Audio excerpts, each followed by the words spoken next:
certainly take some time to chat with former classmates, reacquaintances, whomever you'd like to celebrate with. My name is Greg Miller. I'm the head of the Upper School Science Department at Cranbrook. Also was a track coach, the head track coach for 24 years, and I knew Ben very well through that undertaking, because if there was anybody to whom he wanted to aspire, it was Ben Snyder. Ben and I developed quite a nice relationship over the years, and of course, we're very sad at his passing here recently. In any case, what we thought we'd do today, just to sort of give you an idea about the general structure, I'm going to make a few introductory remarks, which is getting done right now. I'm going to pass the microphone over to Daryl Taylor, who is the current director of Hub and a former student of Ben's. He's going to pass it over to Tom Ziola. I put some pages out on the tables here, and this is just to help remind you and get you thinking. One of the things we want to do is have you think about stories that you might recount regarding Ben. So the lead question, of course, was, name a favorite teacher or teachers. Well, I know if I was from back in the day, Ben would have been one of those people to whom I would recall and be thankful for my high school education. So sort of give those things some thought. Sports moments, favorite class, that sort of thing. And when we're through sort of guiding you to a moment of, okay, why don't you guys give us something back as well? Say a few words, and we're here till 5-ish. So in any case, let's go ahead and begin. Dr. Taylor. Good afternoon. Good afternoon. First, thank you. First, I want to recognize the beautiful lady here with us, Ben Snyder's oldest daughter, Abby Snyder. Will you stand, please?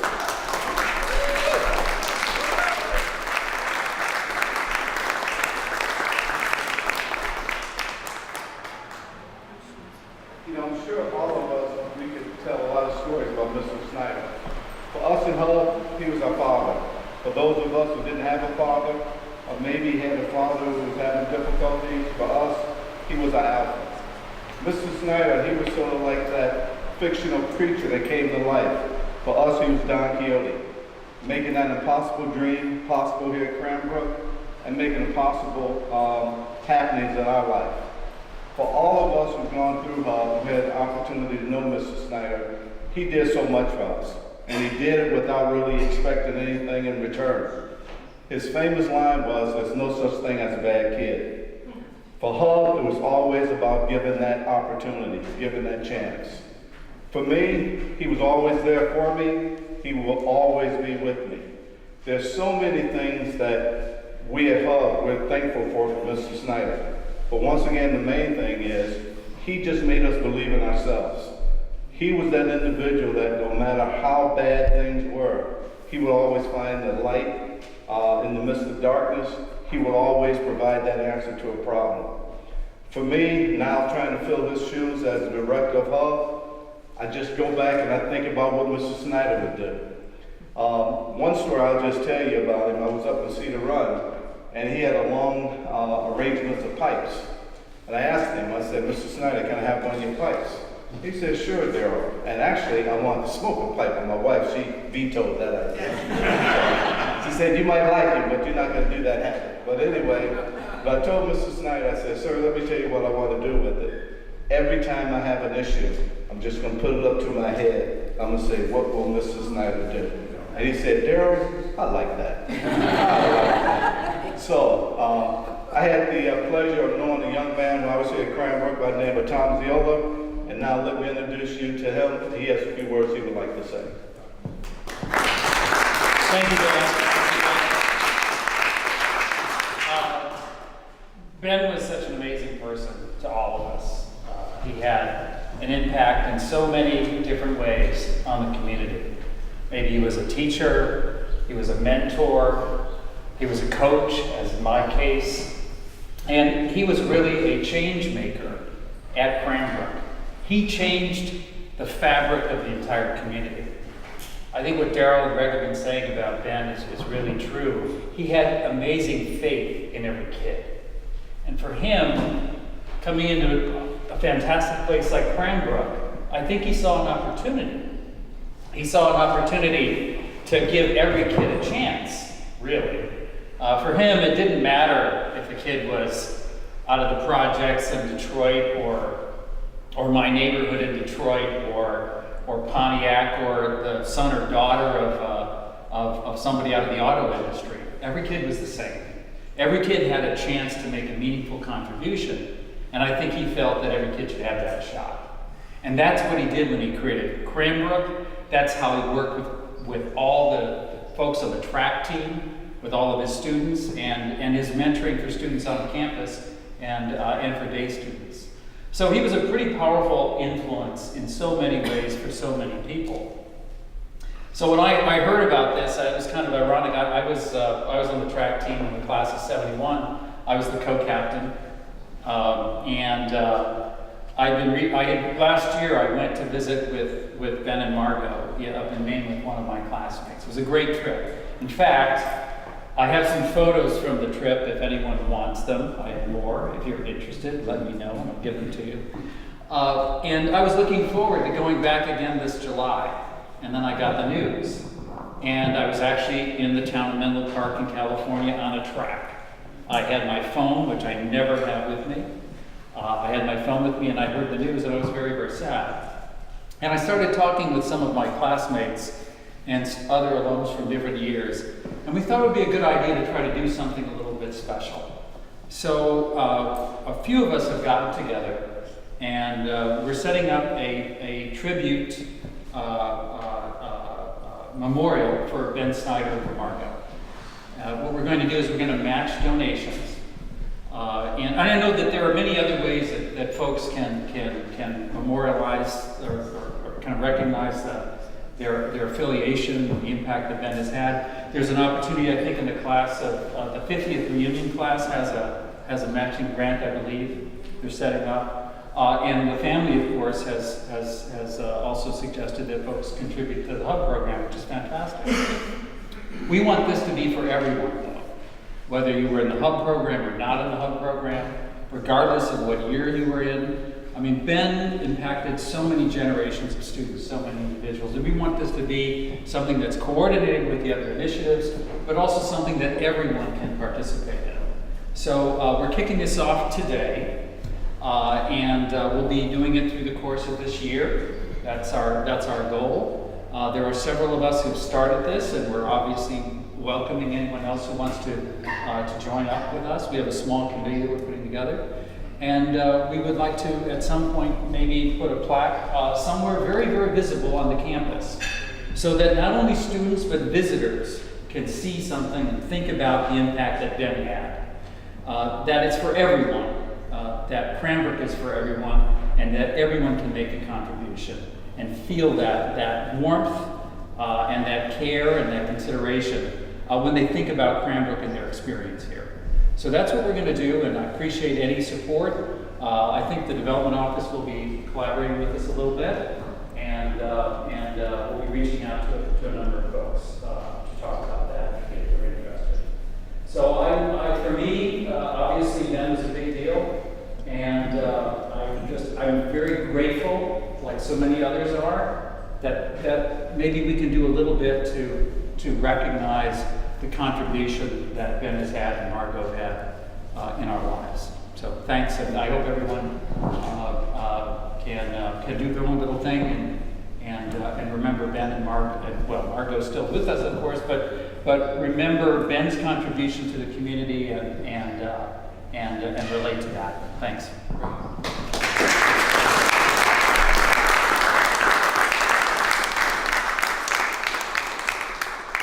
Thanks, Tom. But I was thinking as you were talking about that, is there any particular person who might be interested or motivated might contact in this regard?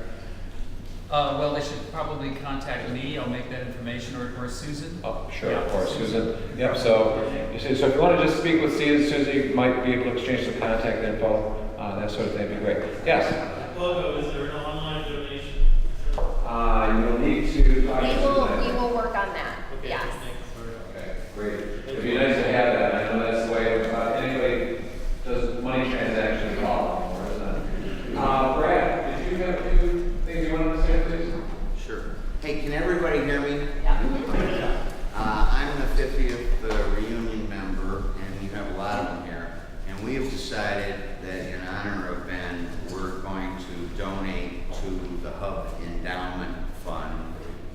his honor. And we have a donor who remains anonymous, who will match every dollar we put into the endowment fund. Up to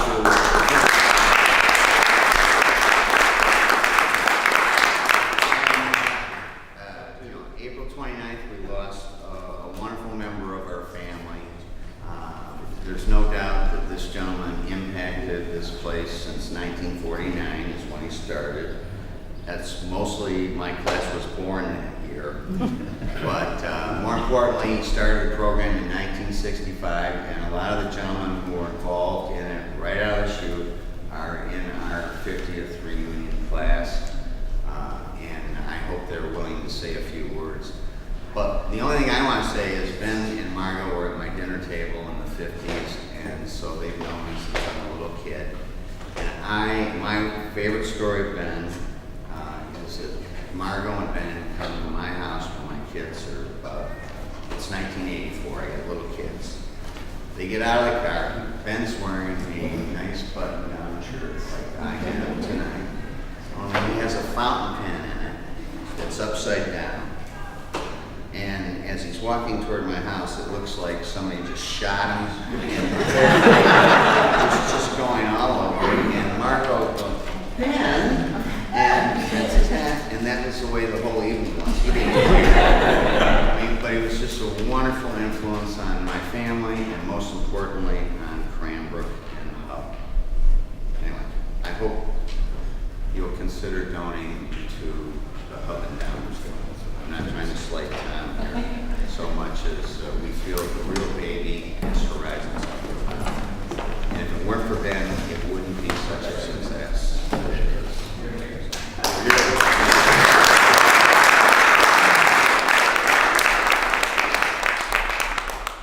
Brad said, I'm also a member of the class of 67, as are you folks over here, if you're over here, and some I maybe don't see, but I have to think back to 1965, and I had a distinct opportunity, and I stress opportunity, to be in the first year of the Hub program as a prefect. Then chose a number of us, and we got to be hands-on right with the first group, and we learned a lot. We probably made tons of mistakes, but I think we learned from those mistakes, and hopefully the program 52 years later, Daryl, is alive and well, and it is alive and well. And so I thank Ben for giving me that opportunity. And I second what Brad said about the class gift. I hope others will give to our class gift in memory of Ben. Thank you.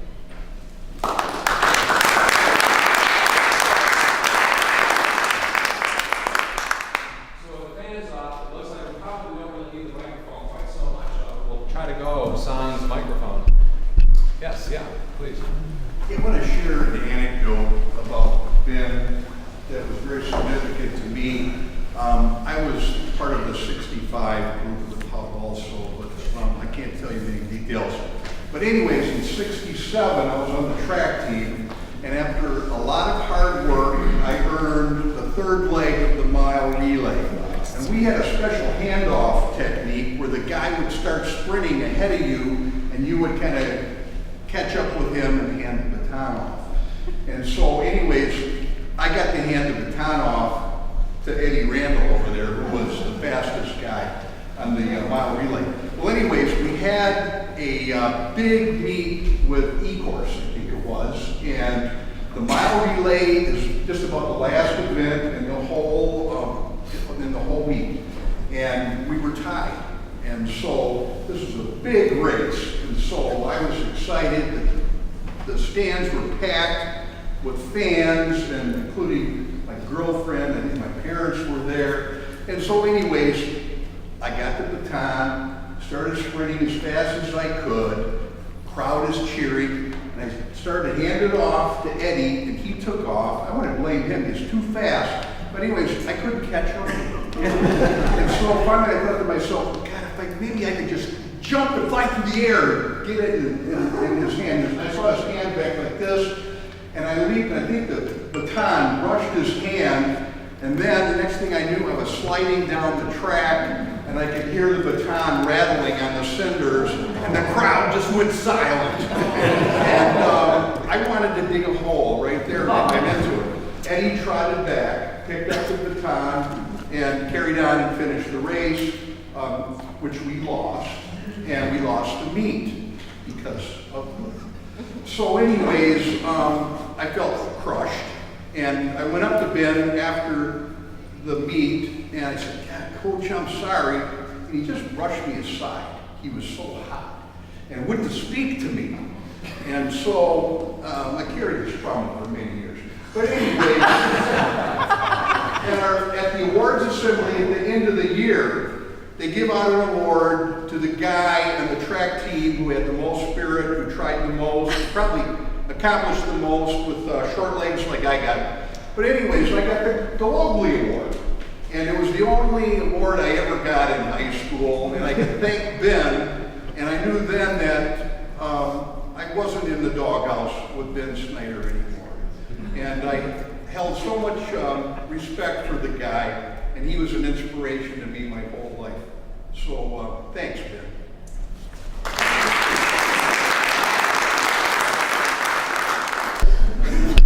I would list to stand up. My name is Jim Lockley, class of 67 as well. I don't really have an anecdote about Ben, but I just wanted to testify a little bit about in one's life there are people that really stand out. Two of them, one of them is here today. I saw him yesterday. He's Del Walton, football coach. One of those really, really big, solid people in your life. You know, we played for him, Ted, Craig, Eddie, and Ben was the other one. And Ben was a big person in physical life, as you know, about 6'6", as I recall, but his spirit was bigger than that. And I have taken what he taught me as to create a team for Cranbrook track. He recruited me from the football team, by the way. You can see I'm pretty huge. But somehow he saw something in me. And our track team set records, and I'm not going to brag here, but just a little bit, like Central Michigan relays, where there were 150 or was it 300 schools in our class. We set records on our relay teams that weren't broken for like 18 or 20 years. And the reason we were that good, Eddie and Craig were the fastest on our team, but they weren't the fastest in the state. We were fastest because of the teamwork. And like Doug alluded to, he ground us on the track in teamwork. He taught us how to jog together, and I have taken those lessons for the rest of my life, and nobody has ever equaled that in any sense or manner. And just as a comparison, I went to University of North Carolina, Chapel Hill, as did Craig, and I turned out for the freshman track team. I was not on scholarship, I just turned out because I love track. I saw the coach like once a month who would show up to talk to his scholarship boys, not me, and he was gone. That kind of teamwork I had no need for. I left, ex post facto. But Ben Snyder helped me learn what teamwork was for the rest of my life. And I'm so sorry not to be able to say hello to him again. I've come back here for 20, 30, and 40. This is the 50th, and I really wanted to say hello to him again. So thanks for the opportunity to be here and talk to Ben.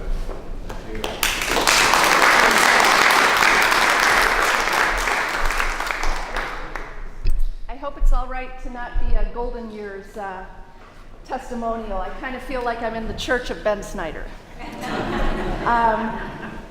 I came to know Mr. Snyder in the White House class, which is probably not such a coincidence given the fact that I think about him nearly every day in this political cycle.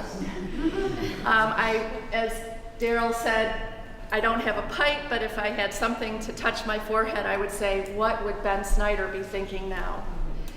My name is Ann Lowry, by the way, and I'm in the famous class of 1977, and was a classmate of Abby's. Through my experience in the White House class, somehow, I don't have a great memory for incredible detail, but there must have been some kind of influence, and I made my way into the English-speaking union program thanks to Ben Snyder, and had the very amazing fortune to spend Christmas in Zurich, Switzerland with the Snyder family that year. And I was not part of really a intimate circle with Abby in our class, but we became fast friends. And my father was in the somewhat end stages of cancer in that year, and after he passed away, Ben was really a surrogate father to me. There were many conversations around the dinner table at their home here on the Cranbrook campus, and I had, again, the amazing good fortune to spend time with Daryl and the Snyder family in Cedar Run in Pennsylvania on a number of Thanksgivings. And if there are some people who are touchstone or significant members of your life, Ben Snyder was one of those people for me.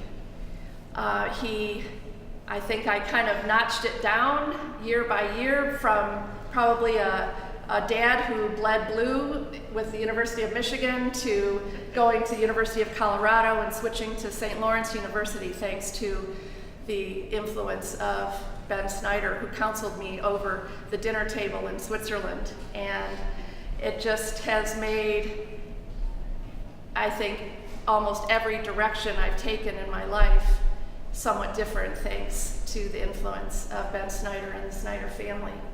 So I only just felt so sad that after they left Michigan, I have, perhaps by my own fault, because I absolutely was one of the people so blessed by his hand-typed letters, which if anyone has received those, you will miss. But he's just with me and the family every day, and I'm just so glad that Abby's here and we can make this reconnection. So here's to you, Ben.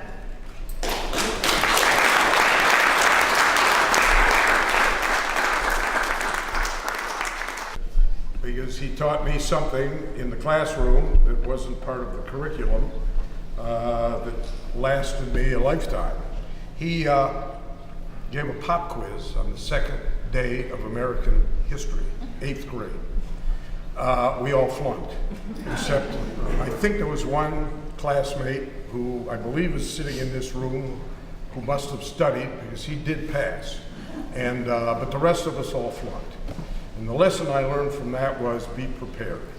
And ever since the 8th grade, every time I've gone to a meeting, had anything to do, homework or whatever, I've been prepared ever since. I've been in lots of negotiations, had a lot of business things over the years that have come up, but I have always been prepared as a result of that pop quiz that I failed and everybody else in the class failed. My second story is 10 years ago at our 50th reunion. Ben Snyder was staying at, I think, the Ramada, which is where we were staying.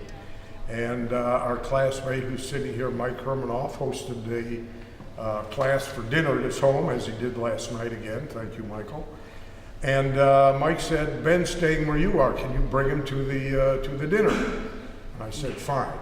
Somehow, in the course of the 10 minutes that it took to get from the Ramada to Mike's house, we started talking about the election and all that, and the subject came up of Mitt Romney, who at the time had all that scandal going on about the hazing that was done here at Cranbrook.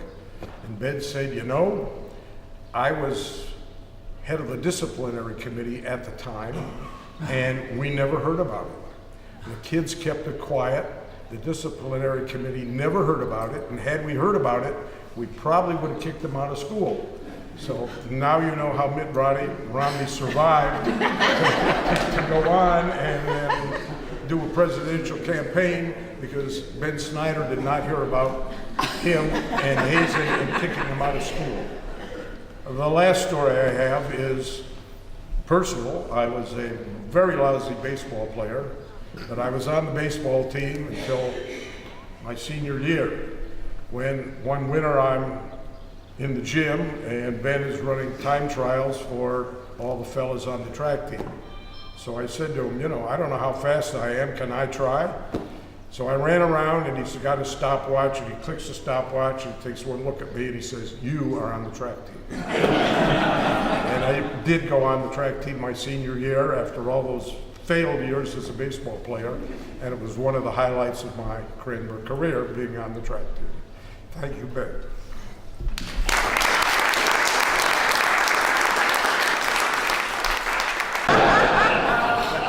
But at any rate, let me begin by offering regrets so that I can end on a positive note. And my biggest regret, perhaps, is that I didn't tell Ben Snyder how much I appreciated what he did for me as a student and to teach me how to be a man. I didn't do that enough, and so for those who love Ben and his loved ones, and so let me please say to you right now that I am so grateful that he was a part of my life and he taught me a number of things to help me become a man. So now, let's get on. Ben was my track coach. I started Cranbrook in 1963, and I played baseball, and captain of the track team said, "You're in the wrong sport, come over to the track," and I did. So he was my track coach for about the last 3 weeks of the track season. But my sophomore, junior, and senior year, Ben was my track coach, and that's how I knew Ben. Unfortunately, I didn't know Ben as a teacher. I didn't have him as a history teacher, but I understand that he was a great history teacher, and I can understand that and believe it, because Ben was a brilliant man. Ben was a brilliant tactician in terms of the athletic program, in terms of the track team, as Jim Longley already pointed out. He knew stuff that other people didn't know. I don't know how he did that. But he was able to take a ragtag bunch of us who didn't really have a whole lot of skill or talent and turn us into a dominant force in the state of Michigan. So dominant that we brought a state championship to the school in 1966. And I want to tell you that if you ask anybody who was on that track team, we didn't win that championship for the school so much as we wanted to give that to Ben. And that was my greatest honor, is to know that we won a championship for Ben Snyder that you didn't know you were able to do. My example I want to give to you is, I was running in a 100-yard dash regional meet against the school called Oxford, Michigan. And there was this guy, a short guy, his name was Tim Kelly. I will never forget him. I called him my nemesis. Tim Kelly was in that race that I was in, and this was in 1965 or 66, I can't remember, we ran so many relays. But anyway, I was running, the gun went off, I was running, and normally I didn't see elbows and those other things in front of me. But this race, I saw Tim Kelly in front of me, and it's 100 yards, so you only get about 10 seconds to decide if you're going to win or lose. So I'm running, and Tim Kelly's ahead of me, and somehow I glance up into the stands, because Ben always set up in the stands during the track meets. And I caught a glimpse of Ben, and immediately I knew that I had to catch this guy in the last 30 or 40 yards remaining in that race. Because Ben Ben expected me to do that. And I'm telling you, the only reason that I was able to catch Tim Kelly in that race was because I knew that Ben knew that I could do that, because he had taught me how. And so I did. And so that's what Ben could do for you. He could teach you how, show you how to do things that you didn't know you could do. And I'm so grateful to have Ben as a part of my life. Thank you, Ben.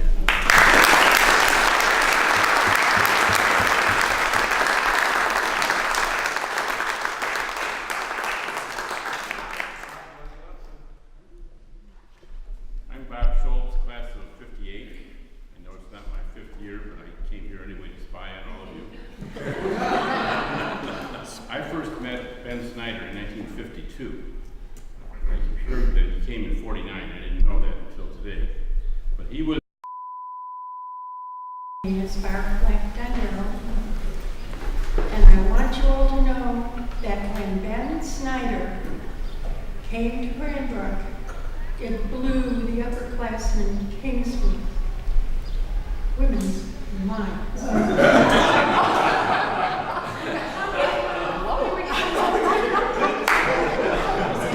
Come over to Kingswood for various things. I don't know, I never had it for a class, but somehow we knew when he was walking in and we rushed to the window.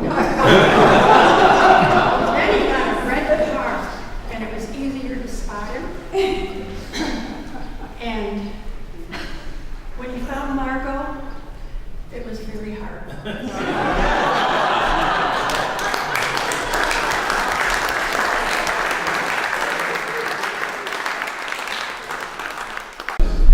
Charles and I have one to share together, so I'm going to get started. He's going to finish. So there was a club in our area called the United World Federalists.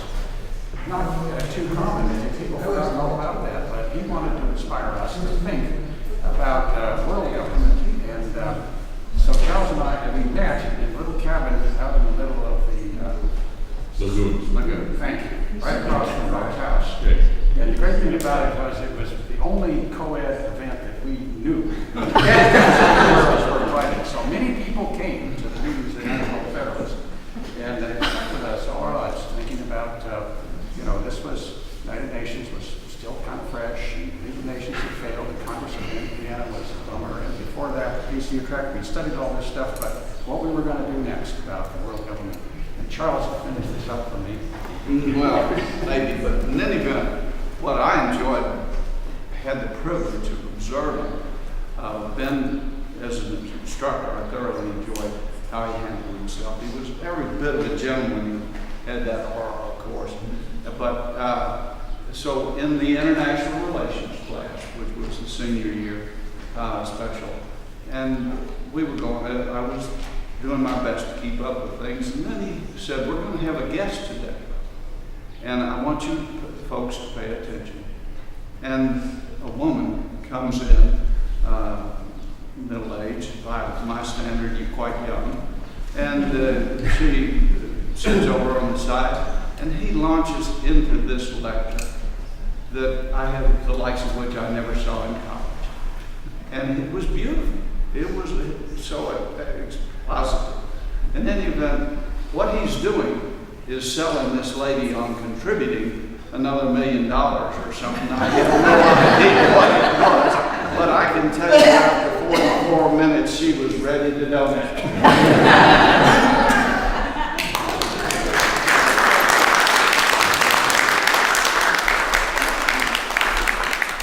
So we've got class 56, or I'm sorry, 57. You guys have got your class photo coming up at 5 o'clock. So we have time for a couple more stories, but then the bell on this class is going to have to ring and move along to other events on this pretty compressed schedule.